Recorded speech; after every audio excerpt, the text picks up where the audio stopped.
Lindsay from the Columbus Public Library Teen Department, and welcome to Teen Zines 101. Today we're going to talk about zines, and I'll show you how to make your very own mini zine.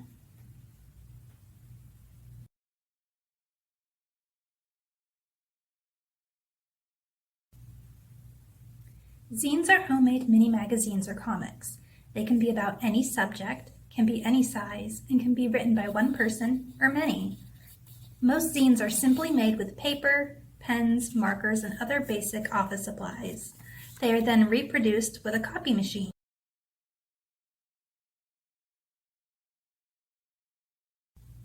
Zines can be about anything and everything. There are all types of zines. Some of the most popular are per-zines, which are personal zines, in which a creator can share about their life, thoughts, and opinions, and fanzines, in which creators share about their favorite show, movie, book, and more. Other kinds of zines can be comics, contain poetry or art, or advocate for causes that are important to the writer.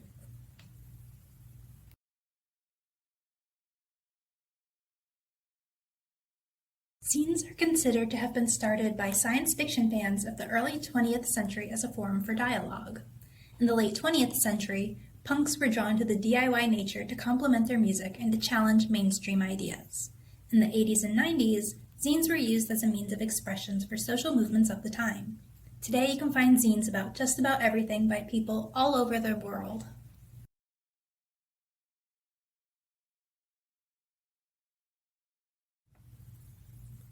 Why should you make a zine? Well, consider this. At the core of making zines is the ability to express your personal thoughts and ideas coupled with a DIY attitude.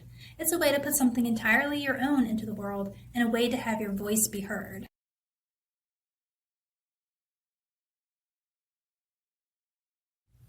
Grab a paper and a pen and take a minute to start brainstorming. Ask yourself, what do I have to say? Or what could I talk about for hours on end? Keep this in mind as I show you how to make your own mini zine. To make your mini zine, you will need a sheet of blank computer paper, scissors, some pens or markers, and optionally some stickers, washi tape, scrapbook paper, or other craft supplies.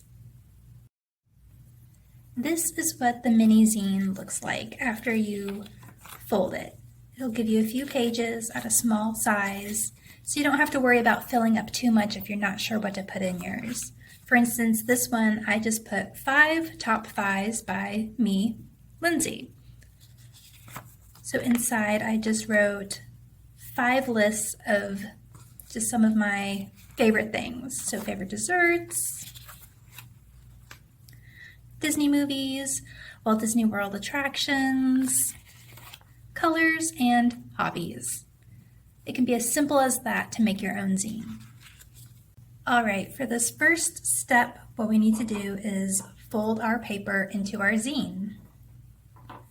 So first you're going to do a hot dog fold,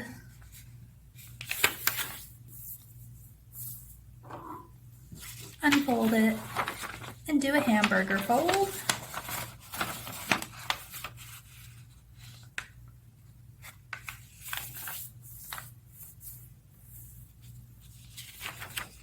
Unfold that, fold it in the hot dog fold again, and then we're just going to fold it and fold again.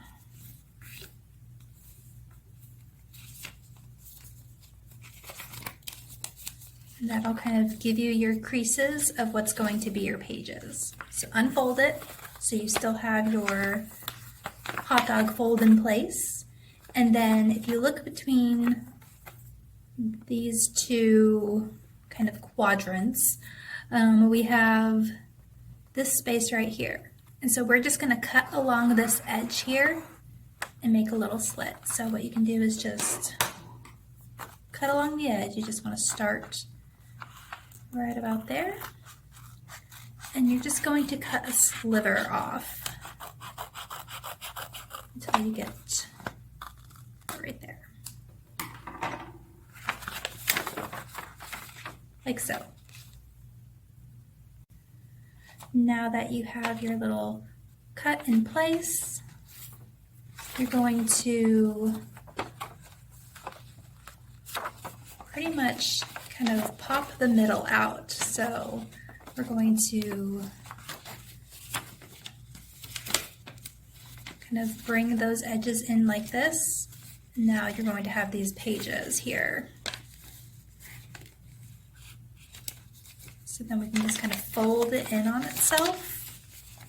And it might be a little bit uneven the first few times you make one, but as you get better, your pages will get more even, and you can just kind of crease everything into place. So now we have our zine with our pages, all from one sheet of paper. Now you want to add content to your zine now that you have the paper folded.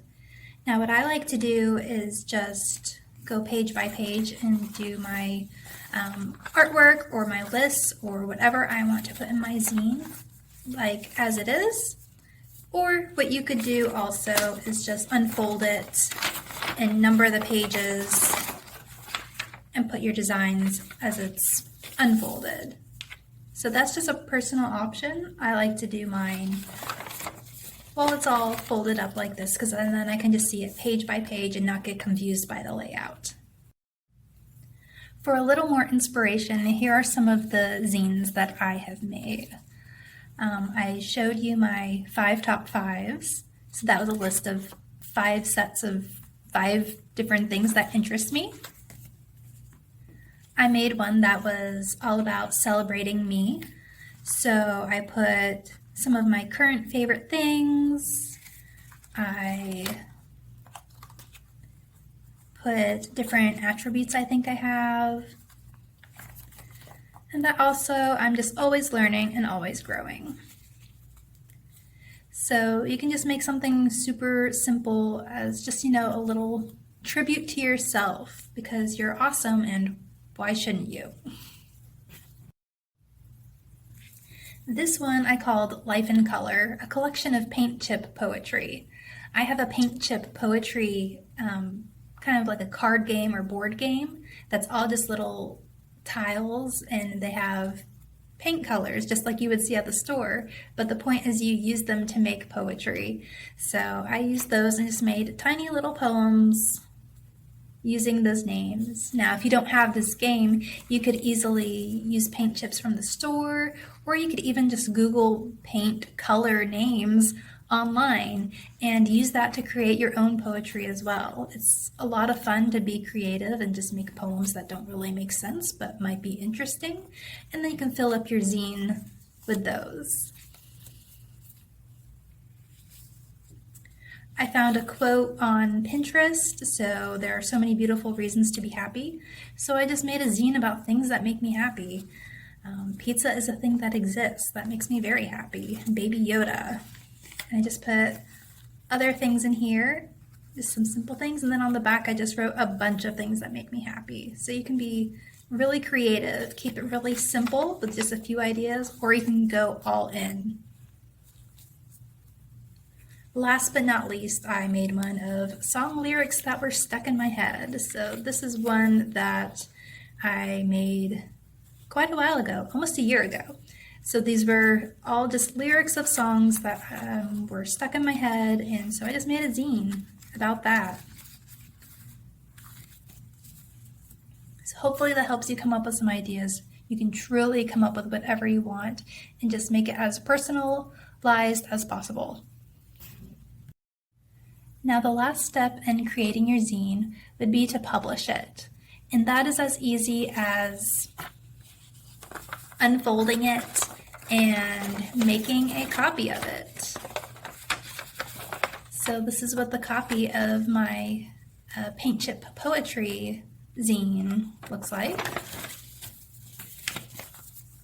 Just put it back into place. So you could do that using a copy machine. If you have a printer at home that has the copy capability, you could do that.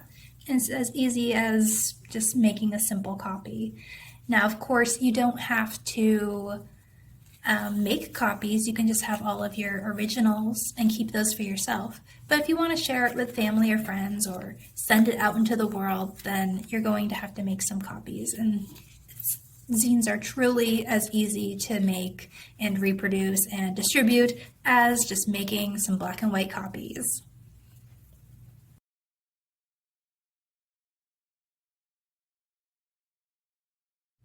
If you're still looking for inspiration or want to learn more about zines, you can always check out a book.